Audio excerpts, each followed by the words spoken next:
माँ बच्चे को जन्म देती है, लेकिन वास्तव में माँ और बेटा दोनों एक दूसरे के जीवन में कुछ लेकर आते हैं। माँ बच्चे को जन्म देती है और बच्चा माँ को जीवन का एक नया अर्थ दे सकता है। माँ उसे चलना सिखाती है, लेकिन कई बार वही बच्चा माँ को सिखाता है कि बदलते समय के साथ कैसे आगे बढ़ना है।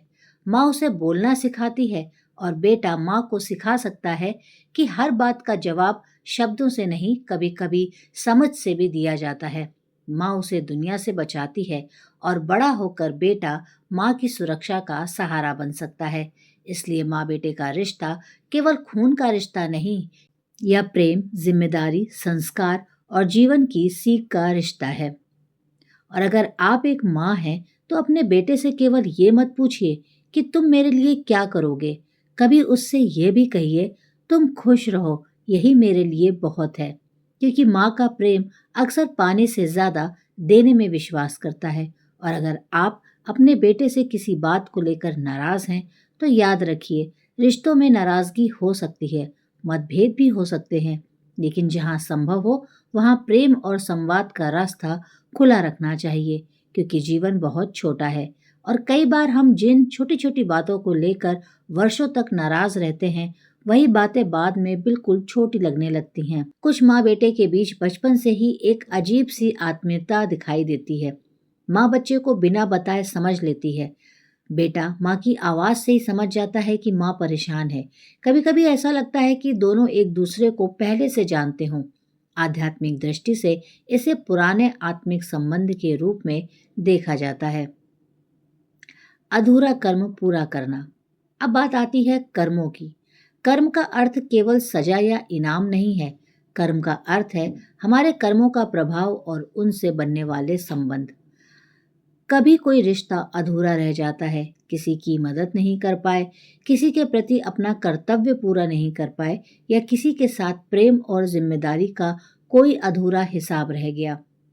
ऐसी आध्यात्मिक मान्यताओं में कहा जाता है कि आत्माएं दोबारा मिल सकती हैं ताकि वह अधूरापन पूरा हो सके। यही कारण है कि कुछ बच्चे अपनी माँ के जीवन में आकर उन्हें बहुत सहारा देते हैं, और कुछ रिश्ते माँ के लिए कठिन भी हो सकते हैं। लेकिन इसका मतलब यह बिल्कुल नहीं कि हमें किसी बच्चे को पिछले जन्म का पाप कह देना चाहिए।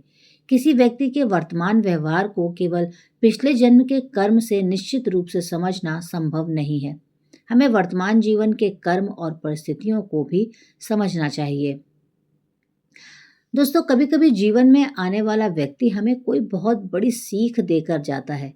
बेटे के आने के बाद माँ सीखती है धैर्य क्या होता है, निस्वार्थ प्रेम क्या होता है, त्याग क्या होता है, और सबसे बड़ी बात, किसी व्यक्ति को अपना समझने और उसके जीवन को नियंत्रित करने में क्या अंतर है।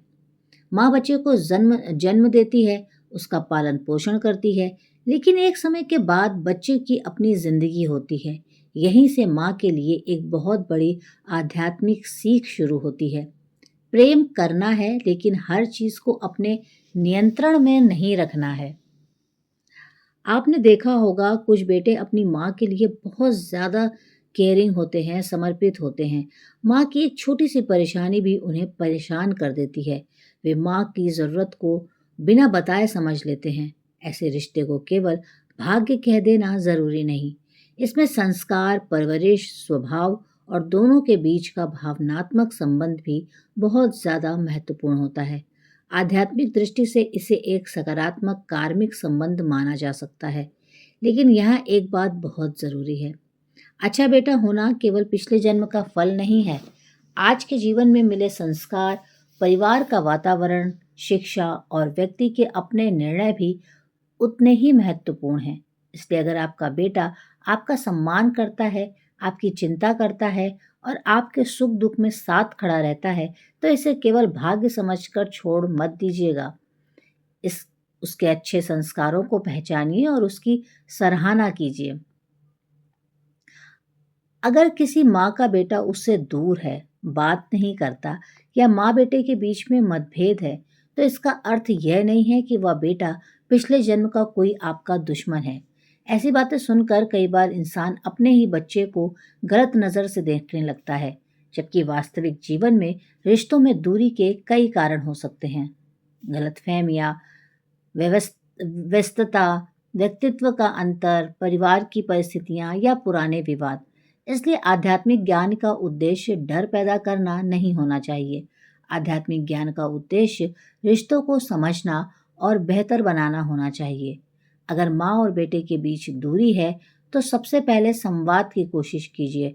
जहाँ संभव हो वहाँ प्रेम से बात कीजिए, क्योंकि हो सकता है कि जिस रिश्ते को हम कर्म का नाम दे रहे हैं, उसे सुधारने का अवसर भी उसी जीवन में हमें दिया हो। तो आखिर माँ के जीवन में बेटा बनकर कौन आता है?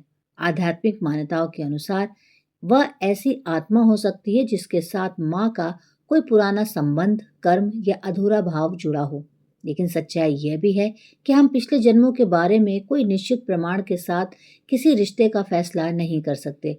इसलिए सबसे सुंदर तरीका यही है कि आज जो रिश्ता आपके सामने है उसे प्रेम से निभाइए, क्योंकि कल का जन्म कैसा होगा यह हम नहीं जानते, लेकिन आज का व्यवहार तो हमारे हाथ में है।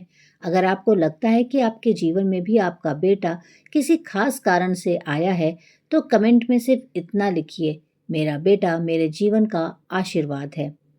और अगर आपको ऐसी ही आध्यात्मिक, धार्मिक और जीवन से जुड़ी बातें पसंद आती हैं, तो मेरे चैनल को सब्सक्राइब करिए, क्योंकि यहाँ हम सिर्फ ऐसी कहानियाँ ही नहीं सुनाते, बल्कि उन कहानियों के पीछे छुपे जीवन और आध्यात्मिक संदेश को समझने की कोशिश भी करते हैं।